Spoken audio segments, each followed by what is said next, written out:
आणि आता सांगलीतून एक मोठी बातमी येते। सांगलीच्या खानापूर तालुक्यातल्या रेणावी इथं 2 एसटी बसचा भीषण अपघात झाला। यामध्ये 2 ते 3 जणांचा मृत्यू झाल्याची शक्यता आहे, तर 15 ते 20 जण गंभीर जखमी झाल्याची प्राथमिक माहिती आहे। रेणावी इथल्या घाटामध्ये बस समोरासमोर धडक झाल्यानं हा अपघात घडलाय।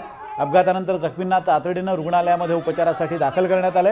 यामधील काही जणांची प्रकृती चिंताजनक असल्याचं सांगण्यात येत आहे। शरद सातपुते आपल्यासोबत याविषयी बोलण्यासाठी आहेत। शरद, अतिशय गंभीर अपघात आहे, 15 ते 20 जण जखमी आहेत आणि 2 ते 3 जण मृत्युमुखी पडल्याची माहिती आहे। कसा नेमका असा हा अपघात झालाय?